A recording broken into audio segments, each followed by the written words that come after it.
Esse é o Ancapsu e nós vamos falar agora sobre riscos do Bitcoin, tá? Tem circulado aí uma conversa de alguns riscos do Bitcoin muito grande, que pode ser que aconteça tal coisa com Bitcoin, pode ser que aconteça tal outra coisa com Bitcoin, e é uma situação meio complicada porque tem alguns riscos aqui que eu realmente temo, tá? Outros eu não tenho tanta preocupação assim não.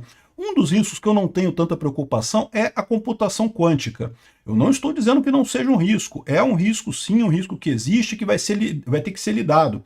A questão é, isso é uma coisa mais ou menos trivial e que vai ter que acontecer mesmo mais dia, menos dia, né? Além do que, eu acho muito engraçado o pessoal falando que se a computação quântica quebrar os protocolos de criptografia, o Bitcoin vai estar em risco, esquecendo de avisar que todo o sistema financeiro vai estar em risco. O seu banco, todas as proteções que tem, aquele negócio de você entrar na sua conta corrente e ver quantos reais tem na sua conta corrente, sabe isso? Acabou, meu amigo. Esse cara que tiver o computador quântico vai invadir sua conta corrente e tirar seu dinheiro todo de lá fácil, se ele conseguir quebrar os protocolos de criptografia. Ou seja, não é o Bitcoin que vai... O Bitcoin é o menor dos problemas, meu amigo. Vai quebrar o sistema financeiro mundial inteiro. Então, eu não tenho tanta preocupação com computação quântica, não. Agora, o Bitcoin da BlackRock, isso eu me preocupo. Eu vou explicar para vocês o que é o Bitcoin da BlackRock. Essa notícia foi sugerida por Henrique, TNT e várias outras pessoas. Obrigado ao pessoal que sugeriu notícias lá no nosso site, no visãolibertaria.com. E obrigado a você que está assistindo o nosso vídeo. Se você gosta do nosso conteúdo, por favor, deixe o seu like e se inscreva aqui no canal, né? Pois bem, essa matéria aqui fala sobre uma série de riscos que tem o Bitcoin, coisa e tal, o que pode acontecer, né? E aqui o pessoal estava falando aqui, por exemplo, sobre a questão da computação quântica, né? Quantum computing, né? Recentemente um pesquisador lá da China fez um paper lá falando que tem um computador quântico que já tem capacidade de fazer não sei o que lá e mais não sei o que lá e que pode quebrar criptografias RSA e SHA 256, que é a criptografia do Bitcoin, coisa e tal. E aí o pessoal, todo mundo lembrou de novo desse pesadelo que é a computação quântica, né? Vocês sabem, eu trabalhei muito tempo com sistemas de segurança, inclusive com criptografia, implementei inúmeras vezes vários tipos de criptografia, e é o que eu falo para vocês, isso é normal. Toda criptografia tem prazo de validade. A criptografia que é usada hoje no Bitcoin, em algum momento do futuro, vai ter que ser substituída. Não importa se inventarem computadores quânticos ou não. Por quê? Porque é uma realidade que a cada momento que passa, os computadores ficam mais poderosos e toda a criptografia é baseada na simetria de capacidade computacional. Uma operação que é muito mais cara para você resolver sem a chave privada e mais barata de você resolver com a chave privada. À medida que os computadores vão ficando cada vez mais poderosos, essa diferença passa a não fazer mais diferença. Então, você precisa trocar a criptografia de tempos em tempos. Isso já é uma realidade em todos os sistemas que usam criptografia. Tudo já é preparado para de tempos em tempos você ter que trocar a criptografia que é usada ali, né? Então, a questão é, um dia vai haver um protocolo de criptografia quântico que vai superar o Bitcoin e, portanto, o Bitcoin vai ter que ser alterado para incluir novos protocolos de criptografia ainda mais poderosos? Isso é certeza, 100% de chances disso acontecer. Se não for, porque a computação quântica ainda é uma coisa meio experimental, tá? Pode ser que um dia se torne uma coisa real, mas eu confesso para vocês que eu já ouço falar de computação quântica desde a década de 80. E até aqui a gente não está vendo muita coisa de verdade, muita pesquisa, muita coisa nova. Eu acho que um dia vamos chegar lá, mas talvez ainda esteja bem longe de chegar nisso daí, igual a coisa da fusão a frio, né? Fusão a frio é uma história que o pessoal eu já ouço falar desde não sei quando, desde que eu me entendo por gente, eu já ouço falar de fusão a frio. Até agora, né, nunca saímos do nada, né? Enfim, vamos chegar lá um dia? Eu tenho certeza que vamos chegar, mas talvez ainda falte muito tempo ainda para a computação quântica ser uma ameaça. Mas não precisa de computação quântica. Outras criptografias, à medida que os computadores vão ficando mais poderosos, toda a criptografia fica ultrapassada e precisa ser alterada, precisa ser corrigida, precisa ser atualizada. Então isso é normal. O Bitcoin prevê esse tipo de coisa. Há possibilidade, há necessidade em algum momento que os protocolos todos do Bitcoin sejam melhorados em termos de criptografia. Então isso vai acontecer. O que vai acontecer é isso. No momento que tiverem algoritmos de criptografia muito mais avançados, ou seja, esses algoritmos atuais já não estiverem mais dando conta da segurança do Bitcoin, vai ter que ser feita uma atualização que inclua novas criptografias mais avançadas. É assim que funciona a criptografia sempre, né? Ah, e se acontecer de ter um computador quântico? Não, vamos ter que alterar o Bitcoin para ter criptografia resistente à computação quântica. Já tem um monte de algoritmos propostos, aí, um monte de coisa sendo estudada nesta área também. Outra coisa que eu acho engraçado, como eu falei, né, repetindo o que eu já falei aqui, mas eu acho que é importante ressaltar, é que o pessoal fala sobre computação quântica como se fosse um risco para o Bitcoin. E esquece que tudo, cara, tudo, a senha do seu computador é protegida com criptografia que não é muito distante da criptografia do Bitcoin e que pode ser quebrada com um computador quântico do mesmo jeito. A sua senha do banco, os sistemas do banco, a criptografia do seu banco. Se alguém inventar um computador quântico realmente capaz de quebrar a criptografia do Bitcoin, meu amigo, esse pessoal eles não vão nem perder tempo atacando o Bitcoin. Por quê? Porque dá muito mais dinheiro atacar os bancos, tem muito mais dinheiro nos bancos, em dólar, em real, em coisa e tal, do que no Bitcoin. E eles conseguem contornar essa coisa toda no final das contas, né? Então, essa é a história. Não acho que seja um problema grande a criptografia quântica, não, né? Vai acontecer, vai ser um desafio? Vai ser um desafio, né? Vai ser um problema, mas vai ser superado como outros tantos problemas que o Bitcoin já teve aqui. Agora, o problema que eu vejo é essa história aqui, ó. BlackRock, o efeito BlackRock e as baleias cripto, né? O que está acontecendo com o Bitcoin? Cada vez mais você tem investidores institucionais que têm muito dinheiro botando dinheiro no Bitcoin. E isso pode ser uma coisa boa, isso está aumentando o preço do Bitcoin. Então, para nós, girinozinhos que entramos lá e compramos meia dúzia de Bitcoin, coisa e tal, e o Bitcoin tá valorizando, é ótimo, excelente, nosso dinheirinho está rendendo e coisa e tal, né? Parece uma coisa linda de morrer. Mas você já parou para pensar no seguinte dilema, né? Em 2017, houve um hard fork no Bitcoin. Em determinado momento, o Bitcoin, havia uma discussão entre a comunidade Bitcoin, alguns queriam aumentar o tamanho do bloco, outros queriam diminuir o tamanho do hash da transação. O problema todo era, o Bitcoin precisava fazer mais transações por bloco. Porque como ele estava sendo muito usado, cada bloco só cabia determinado número de transações, então não estava funcionando a coisa, né? Estava ficando muito lento o Bitcoin. Então lá em 2017 teve toda essa discussão. Uma parte da comunidade Bitcoin queria um bloco maior para caber mais transações, a outra parte queria diminuir o tamanho da transação, otimizar a transação para caber mais transação no bloco, né? E aí o que aconteceu? Nessa guerra do Bitcoin, ganhou o lado que queria diminuir o tamanho da transação, que é o Bitcoin que a gente conhece hoje. Esse outro pessoal que queria o tamanho maior do bloco criou o Bitcoin Cash, que depois se dividiu mais vezes, enfim. O fato é o seguinte, como é que você sabe que o Bitcoin, a transação pequena ganhou e o Bitcoin Cash perdeu? Porque se você olhar o valor do Bitcoin hoje em dia, o valor do Bitcoin hoje em dia está em 68 mil dólares, né? Enquanto o Bitcoin Cash está em 600 e poucos dólares.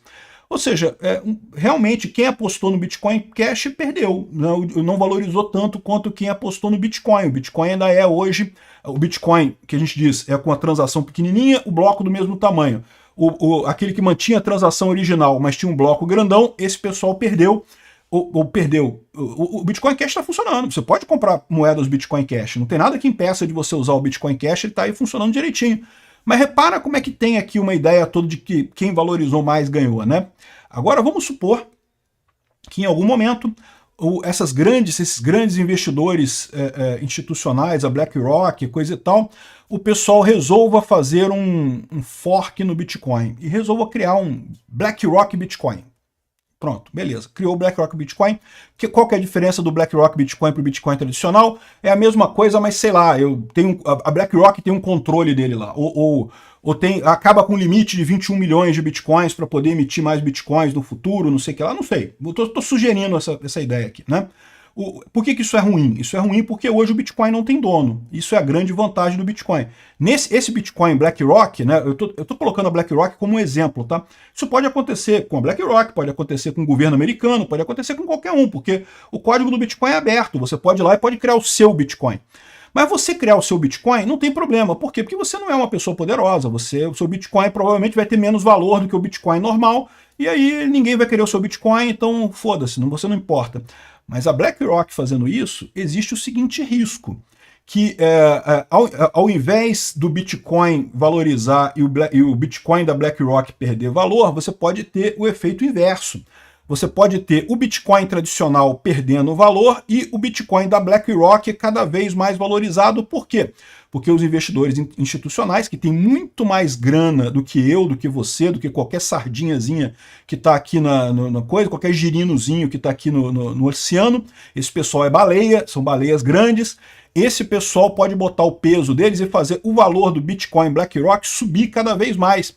E aí a gente pode estar, num futuro, vendo a seguinte situação: o Bitcoin tradicional, né, que é o real, o de verdade, com valor pequenininho, e o Bitcoin da BlackRock um valor grande. E aí, quem é que ganhou essa guerra?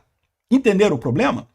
A questão toda é essa, né? Porque é o que eu falo para vocês, o valor do Bitcoin está justamente dele não ser controlado, dele ser um dinheiro que ninguém controla. Então eu acho que isso não funcionaria. Por quê? Porque no final das contas o Bitcoin da BlackRock é da BlackRock, ela é controlada pela BlackRock. Então não vai ter futuro de qualquer forma, né? As pessoas preferem o Bitcoin original justamente porque ele não é controlado por ninguém. Mas será que o fato do outro Bitcoin valorizar muito mais, né, e a BlackRock tem a capacidade de fazer isso, não faria as pessoas saírem do Bitcoin normal e passarem a apostar nesse Bitcoin BlackRock? Isso é uma preocupação. Isso é algo que eu vejo como uma preocupação grande no futuro, né? Aqui eles falam também de outra coisa diferente, que é moedas baseadas no Bitcoin. Então, por exemplo, a ETF do Bitcoin é isso, né? A BlackRock já emite ETFs do Bitcoin, mas é aquele negócio, quando você compra uma ETF do Bitcoin, você não está comprando o Bitcoin. E existe um outro risco aí, que é esse, né? Ou seja, quem garante que a BlackRock não está emitindo mais ETFs de Bitcoin do que ela tem de Bitcoin mesmo, né? Segundo ela diz, não. Segundo ela diz, tudo que você compra em ETF de Bitcoin, ela vai lá e compra o Bitcoin para manter de base.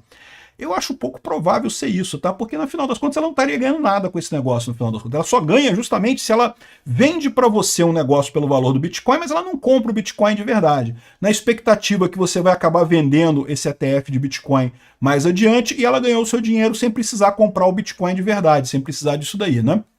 É uma coisa arriscada, porque vai que o Bitcoin dispara como ele sempre dispara de tempos em tempos, né? E aí a BlackRock pode ficar com problemas, né? Ela vai ter um monte de gente que tem uma ETF de Bitcoin, mas como ela não tem o Bitcoin para fazer o lastro desse ETF, é um ETF sem lastro. O ponto central aqui é esse. Se você compra um ETF de Bitcoin, você está confiando na BlackRock, né? Você não está confiando no Bitcoin, não é o Bitcoin aquilo ali é um ETF de Bitcoin.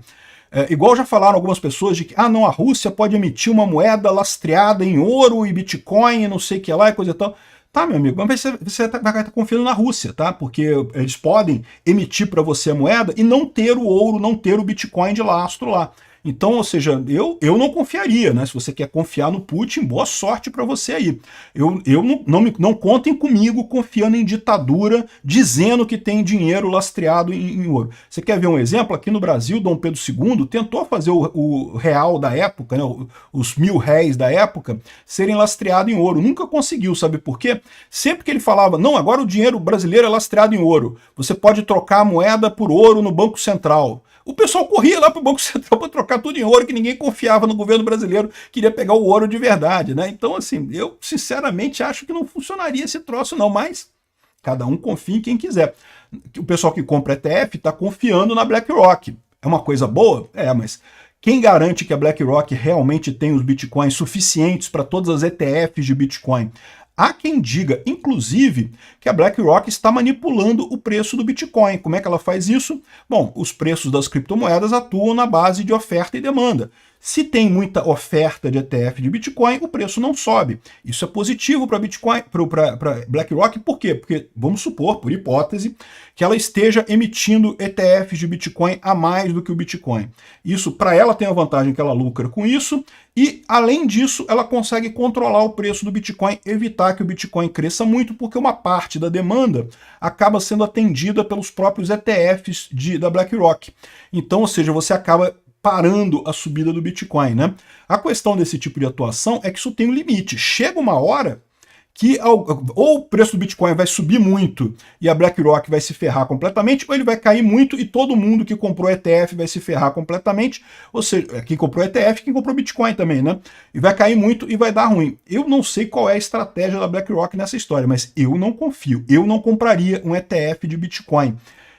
Enfim, esse, portanto, eu não acho que seja um problema grande. O problema que eu vejo é o Bitcoin da BlackRock. Isso eu acho que é um problema sério. Os outros problemas, não vejo problema nenhum nisso daqui. Não vejo nenhuma ameaça para o Bitcoin. Essas moedas Wrapped Bitcoin, coisa tal, que supostamente são lastreadas no Bitcoin, eu não acredito. Se você quiser acreditar, boa sorte aí. Obrigado por assistir o vídeo até o final. Além de curtir, compartilhar e se inscrever no canal, considere se tornar patrocinador com valores a partir de R$ 1,99. Clique no botão Seja Membro abaixo para saber as condições e vantagens de patrocinar o canal. Mais informações sobre o nosso projeto, visite nossos sites indicados na tela.